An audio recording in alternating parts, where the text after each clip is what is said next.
I am going to talk about the rise of China, and what it means for the world, and a little bit about what it means for the United States. But you have Mike Pillsbury and Sam Zhao to talk about that tomorrow, so I don't want to go too much into that.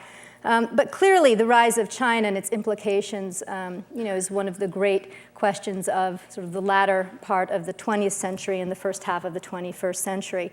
Over the past 5 to 10 years, it's been in vogue to say many different things about this rise. That the rise of China is going to be as disruptive to the international system as the rise of Nazi Germany or Imperial Japan. Then there was the idea that China was going to break apart along the lines of its provinces, much in the same way that the Soviet Union broke apart along the lines of its republics, or that China was going to be a middling power. It was never going to be a great power. Certainly, in the past few years, we've had the Goldman Sachs report that was mentioned and the CIA report really talking about the 21st century as the century of Asia, China, and India, surpassing the United States economically and perhaps even politically. And then, of course, we have China's own perspective on its rise, and that is to say its peaceful rise, that it's going to do things differently from the United States and from Europe. It's not going to colonize. It's not going to go to war over resources. To engage with China is going to be a win-win proposition. The truth is that we really don't know what China's rise is going to look like. China is in the midst of a major political and economic transformation domestically. We don't know what this country is going to look like 5 years from now, much less 20 years from now. And the implications for its foreign policy, I think, will be equally profound. I think the best that we can do is really just to take a look at what's going on the ground. Sort of like a jigsaw puzzle where you begin to put the pieces together around the edges and slowly fill in the middle until you get the entire picture. And so what I want to do for my remaining time is really just to begin to put those pieces together around the edges in the way that I see it. I think for some people, 2001 really marked the emergence of China on the international stage. China seemed to burst on to the international stage when it joined the WTO, when it won the bid for the Olympics, the 2008 Olympics, and when it hosted APEC, the Asia-Pacific Economic Cooperation Forum in Shanghai. But clearly, the rise had been taking place for a much longer period. I think it just came into many people's consciousness at that point in time. What does the rise of China really mean? What do we mean when we're talking about the rise of China? Let me offer a couple of thoughts. I think above all, what we're talking about is really the profound and growing impact of Chinese economy on the global economy. And you heard some of this in both Philip Brown's talk and also Bob Kapp's talk. And whether it's through resource extraction globally, China as the locus of an increasing number of goods manufactured more cheaply there than anywhere else in the world, or China is a growing market. I think China clearly is shaping the global economy. At the same time, and to some extent related to this growing economic prowess, we have China beginning to exert a growing political influence globally, playing a growing role in world political affairs. And finally, and I think sort of trailing behind a little bit, we've seen over the past few years China beginning somewhat tentatively, but I think more confidently recently, to begin to expand its military and security ties. Taken together, I think they really do represent a fundamental transformation in China's position on the world stage from really just 5 or 10 years ago. So let me talk a little bit about each one of these aspects and then talk a bit about some of the challenges that I see to China's continued rise and a little bit about what it means for the United States. So China is growing someplace between perhaps 7 to 12% annually. It has plans to urbanize 300 million people is the number that the Chinese government has put out there between 2000 and 2020. And what this means for China's continued growth is that it needs a lot of infrastructure and it needs a lot of natural resources and minerals. 50% of China's foreign direct investment, therefore, that is China's investment abroad, is in extractive resources, in minerals, in natural gas and oil, and in timber. So you now find China in places that it really wasn't before. You find China in Brazil for iron ore, in Zambia, in Chile for copper, in the Sudan for oil, in Indonesia for natural gas.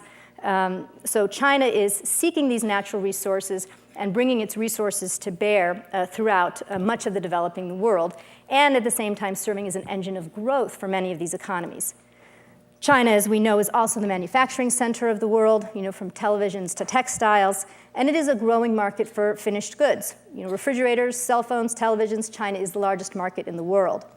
As a result, trade has zoomed. Just to give you a sense of sort of how trade has grown, Chinese trade with Southeast Asia as a whole has gone from 54 billion US dollars in 2002 to 120 billion dollars in 2005. In Africa, it's grown about 20% per year, from $17 billion in 2003 to $24 billion in 2004.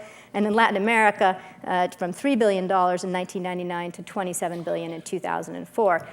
Obviously in Latin America and Africa, the trade still as a whole is not exceptionally large, but it really is the pace of growth, I think, that is so compelling. But the way that China approaches these countries and its trade and investment is really also quite interesting, and it does things in a very different manner from the United States. China goes to these countries with a win-win attitude, right? To engage with China, both sides will win. You do business with China, we win, and you win. When Yang Jiechi, who was the former US ambassador to China, spoke at the Asia Society, he talked about China as the rising tide lifts all boats. At the same time, China offers this sort of attractive model in the sense that it says it will not mix business with politics. Zhou Wenjun, who's the current Chinese ambassador to the United States, was on record as saying, unlike the United States, unlike Western powers, we don't mix business with politics. We're not going to foist market economies or democracies on countries that are not ready for them. And this, of course, leaves them very open to go and do business in places like Zimbabwe, Sudan, Angola, without any kind of concern for the political situation of these countries. China also goes in with a lot of infrastructure assistance. It goes into Argentina to extract resources. At the same time, it promises $20 billion in low-interest loans and assistance to build railroads, ports, telecommunications. And, you see this in Cambodia and Laos. You see dams in Sudan and Ghana. They really bring the whole package when they go to these countries in a way that I think the United States does not. China also seeks out what these countries need. You see in the 2001, China, as it was beginning to make a sort of ratchet up its economic effort in Africa, forgave about $1 billion to $2 billion in African debt. It sort of gave Cuba a 10-year grace period to repay its loans. With Brazil, when it went in to do business with Brazil, they promised the Brazilians they would help Brazil to secure a seat on the Security Council in the United Nations. And when countries have concerns, as of course many developing countries do, because China is sort of supplanting many of their own domestic industries, particularly in textiles and some other low-cost goods, manufactured goods, the Chinese show themselves very willing to sit down and talk.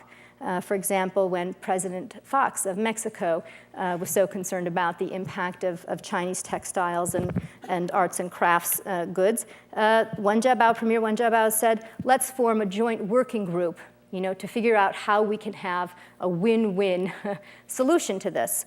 So I think that the Chinese recognize that much of the developing world perceives a potential threat from Chinese economic growth, and they're doing their best to assuage those fears and give the sense that, again, to do business with China will be a win-win proposition. At the same time, we see that China's sort of outward economic approach has been accompanied by a much more proactive political and cultural offensive. I was just reading that last year, the Chinese had sent 300 senior-level delegations just to Singapore. I mean, if you imagine, Singapore is this tiny little nation state, and yet China sent 300 senior-level delegations there. And again, you see this all over the map, that Chinese officials are constantly on the road. Chinese also have been sort of very proactive in terms of the cultural aspect of their diplomacy. We've seen in the past 2 years, China has set up a framework to have 100 Confucius Institutes throughout the world, and these are to teach Mandarin We have one in New York City. I was talking to one of the assistant secretaries in charge of public diplomacy for the US, and he said when he was in Indonesia meeting with the chancellor of a university where the US had been instrumental in supporting the development of the library, and they'd built this very beautiful area in the university's library. It was going to have 4 computers. It was sort of the English language section, and very proud of it. And right next to it was this larger area where they thought that they could have American cultural displays and lectures and some small performances. And he was there to discuss, what kind of programming they might have. The university chancellor said, "Oh, I'm so sorry, but when the Chinese came and they saw that you were doing this and you had this English language corner with the 4 computers, they said, well, we want to put in 8 computers, and we'll help develop this larger area, and we're going to make this the Chinese language section." So I think the sense here is that it's not simply a matter of China going abroad, economically, but that it's bringing with it also sort of a cultural and a political sensitivity and a desire to spread its influence through sort of other means. Finally, on the security side, I think this is the area where the Chinese have been most tentative, in part because certainly within Southeast Asia, and I know David will talk about this, this is the area of greatest concern. Right, a rising China would become a rising military power within the region and somehow be a threatening force. So they've moved relatively slowly. I mean, outside of their traditional allies like Myanmar, where they've supplied Myanmar with probably $1 billion worth of military assistance over the past decade and a half, you now see them very, very slowly at very low levels beginning to do some kinds of joint exercises or supplying low levels of military assistance to places like the Philippines or Indonesia, or training military officers from Latin America. Venezuela has announced that it's going to adopt Chinese military uniform and parts of the Chinese military doctrine. And then in some key areas like the Sudan and Zimbabwe, you see them actually supplying arms and areas where they have heavy investments and resources, and they are a little more willing to get sort of more deeply involved. So I think the picture that I guess I would like to leave you with in terms of China's rise is that I think fundamentally it emanates from its sort of growing economic prowess, its need to look outward, to expand outward, to access resources from abroad. They've accompanied this with a political charm offensive and slowly but trailing, I think, security initiatives, which may in fact be designed, at least in part, as a hedge against sort of an unknown future US policy toward China. So what are some potential challenges to this, China's continued rise?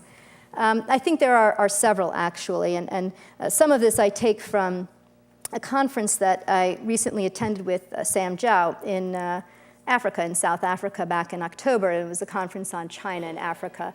And the first day was spent, and Sam left smartly, maligning the United States. I mean, it was something to behold. It was really the U.S. as sort of the evil power. But the second day was spent maligning the Chinese, and so I have some things to share from that meeting. But I think first and foremost, one of the sort of challenges that China is going to face is that in reality, and despite its best intentions not to replicate the worst practices of Europe and the United States, that it will. Again, over 50% of China's investment abroad is in extractive resources, mining, timber, and oil and gas. China does not have the best environmental practices, labor and safety practices, and my sense is that it is really exporting worst practices when it comes to these areas. And we've seen, for example, in Peru, evidence that a Chinese-owned mine, the Peruvian workers have been complaining about the fact that they have now access to water for 4 hours a day. The pollution has increased dramatically. Their wages have fallen precipitously, even as the profits from the mine have increased. In Brazil at this point, China is engaged in a lot of illegal logging. China is the largest importer of illegally logged timber in the world. engaged in a lot of illegal logging activity, as it's actually clear-cutting to have farmers plant soybeans, which China needs. Brazil is losing the equivalent of a forest the size of Israel every year, really to service China's soybean needs. So I think that there's an element of China, again, as these companies go abroad, local communities will be, I think, quite sensitive and sensitized to what these Chinese multinationals are doing, much in the same way that they have been traditionally to American and European. Another concern that I heard voiced at the conference was really one of governance. And again, we haven't talked that much really about the nature of Chinese governance, but I think it's probably fairly well understood here that corruption is endemic in the Chinese system, and it's an opaque system, and Foreign Corrupt Practices Act is not something that is intrinsic in China, and these countries are worried about the way that deals are struck with foreign governments. There was a representative from Namibia who talked about how Chinese assistance to Namibia, you can trace foreign assistance to Namibia in the budget of the country from every country except for China. It's very unclear where the money comes from and where it goes. There are concerns about industries being undercut. Again, as China goes into these countries, it brings the whole package. So while it's bidding to help develop a mine, it's bidding at the same time to develop to build railroads, and it's undercutting, say, the South African construction industry significantly because it can afford to do that. It has this sort of coordinated policy. So this again raises some concerns. And then another interesting, I think, fact, and a surprising one for people that I think were familiar with the way that China did business in Africa and other developing countries in the 1950s and 1960s, is that there's a sense that China is in some extent establishing colonies in these countries. So that in Sudan, for example, where the Chinese are very heavily involved, that the Chinese will rent houses from the Sudanese, they build restaurants, and when Chinese tourists and workers come, they stay in these houses and they eat at the Chinese restaurants, but they don't become integrated, into the local Sudanese economy. So that even as you see, 40,000 Chinese construction workers in Sudan, the Sudanese don't feel the benefit to their own economy from this kind of investment. Finally, I think there's a potential that China will overreach. As China does things like promise Brazil that it will work on its behalf to gain a seat on the Security Council, or if you look at a number of the deals that are struck when President Hu Jintao or Premier Wen Jiabao go abroad, you start to hear, 6 months later or a year later, well, actually, out of these 7 proposed projects, none have actually been initiated, or the Brazilians complaining that they don't really feel that the Chinese are working on their behalf.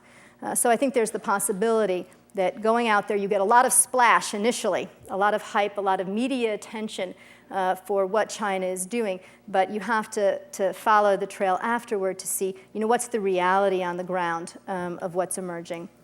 I do also think that there's a possibility of a domestic economic hiccup, and I think Dr. Brown's presentation was, very, admirable in its sort of level of realism. Quite honestly, I think in New York and Washington, you don't hear that very often. You get much more of a positive spin on where the Chinese economy is today and where it's going to be. But I think it's clear that there's the possibility, whether it's from the banking loans or the environment or other areas, of a severe shock to the Chinese economy. And of course, if that were to happen, and if the Chinese economy were to slow down significantly, if it were not to be abroad as aggressively for economic reasons, I think you would have also a similar sort of diminution of Chinese influence and role in the political sphere. So what does this mean possibly for the United States? I think it means both new opportunities and new challenges. I think you see now China is in Iran for natural gas. That means it plays a much larger role, not simply because of its seat on the UN Security Council, but a much larger role in terms of talking with Iran about its nuclear program. North Korea, the Sudan, and Angola, I should say, these all offer opportunities for the United States and China to partner and to work together to lead in terms of resolving some of these serious global conflicts. At the same time, I think China offers an alternative to the United States. As China's power and its influence grow and rise, if they continue to do so, I tend to step back and remember when President Bush went to APEC in Shanghai in 2001 in October, in the immediate aftermath of 9/11. And he went there and said, this is no longer a meeting about trade and investment. This is a meeting about terrorism. And all of you need to rally around behind the United States, behind us. We have just experienced this, this awful, terrorist attack. And all the countries, the Chinese didn't want to do it initially. They didn't step up to the plate right away. But all the countries rallied around behind the United States. And I guess I wonder today, whether by virtue of China's rise and perhaps by virtue of other things that we've been doing on our foreign policy front, whether or not we get the same response 5 years later that we got then. Finally, I'll leave you with one sort of thought that I've seen over the past 10 years of working at the Council on Foreign Relations, and just to give you a sense for how I think the Chinese mindset has in fact changed. Because when you will meet Chinese diplomats and you say you are such a rising power and stuff, many times they'll say, oh, no, we are a developing country. They still have this kind of modesty. But I will say that when I first began working at the Council on Foreign Relations and a Chinese delegation would come through and to meet and come to my office, inevitably they would, read from a stack of papers, and they'd begin the presentation by saying, we have suffered 150 years of humiliation. And I mean 201. It wouldn't matter whether they were from a social science research institute or from the PLA or wherever they might have been. That's how they began their presentation. Now, when people come to see me, the question most often put is, how are you going to deal with a rising China? So I think there really has been, in the minds of many Chinese, and I think this was brought out by Graham's remarks earlier, the person who wrote in, a sense that maybe China is on the rise and America is on the decline. So let me just leave you with that, and I'll welcome your questions when we finish.